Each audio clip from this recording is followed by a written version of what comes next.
अस्सलामुअलैकुम, मेरा नाम डॉक्टर सोफिया उमैर बाजवा है। आज की इस वीडियो में मैं आपको ये बताऊंगी कि वो कौन सी खवातीन हैं जिनको आईयूआई करवाना चाहिए और उनको आईयूआई से फायदा हो सकता है। सबसे पहले मैं ये समराइज करती हूँ कि आईयूआई क्या होता है।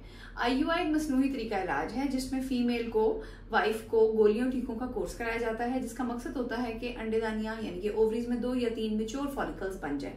जब वो फॉलिकल्स मैच्योर हो जाते हैं तो एक ट्रिगर शॉट लगा दिया जाता है और उसके बाद हस्बैंड वाइफ को परहेज के साथ आईयूआई के लिए बुलाया जाता है।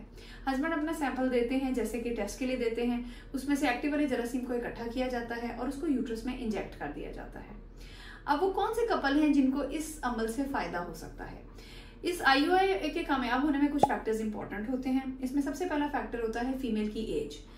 फीमेल की एज अगर 35 साल से कम है तो इन खवातीन में चांसेस हैं कि आईयूआई से प्रेगनेंसी होने के इम्कान ज्यादा होंगे। दूसरा, ड्यूरेशन ऑफ मैरिज, यानी कि कपल की शादी को अगर 5 साल से ज्यादा हो गए हैं, बहुत ज्यादा अरसा हो गया है, तो इन कपल्स में आईयूआई से बेनिफिट नहीं होगा। अलबत्ता वो कपल्स जिनकी उम्र 5 साल, जिनकी जो शादी है उनको 5 साल से कम टाइम हुआ है, इन कपल्स को भी आईयूआई से फायदा हो सकता है। तीसरी अहम बात इसके अंदर यह है कि ट्यूब्स, फीमेल की ट्यूब्स का नॉर्मल होना, ओपन होना जरूरी होता है और प्रेफरेबली ये है कि इन फीमेल्स में एंडोमेट्रियोसिस का मसला ना हो।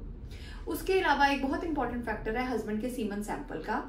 हस्बैंड के सीमन सैंपल का किसी हद तक नॉर्मल होना या चले नॉर्मल से सिर्फ थोड़ा सा कम होना भी आईयूआई की सक्सेस के लिए बहुत इंपॉर्टेंट है। अगर हस्बैंड का सीमन सैंपल बहुत खराब है तो प्लीज आप आईयूआई ना करवाएं।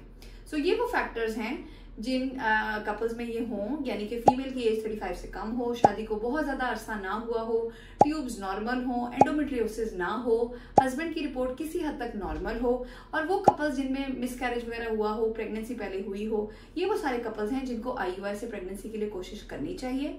लेकिन ये बात याद रहे कि इंटरनेशनली आईयूआई का सक्सेस रेट ही तकरीबन 10 से 15% है, यानी कि 10 से 15 मरीजों का अगर आईयूआई करें तो एक को प्रेगनेंसी होगी। तो अगर आप आईयूआई कराएं तो प्लीज आईयूआई से रियलिस्टिक एक्सपेक्टेशन रखें और ये जरूर सोचें कि आईयूआई अगर एक दफा सक्सेसफुल नहीं हुआ तो कम से कम आपको 2 या 3 अटेम्प्ट्स तो आईयूआई के लेने चाहिए आईवीएफ का सोचने से पहले। लेकिन हर कपल के लिए आईयूआई डायरेक्ट नहीं होता। ये अगली वीडियो में मैं आपको बताऊंगी कि किन कपल्स को आईयूआई नहीं कराना चाहिए और डायरेक्ट आईवीएफ का सोचना चाहिए। Thank you.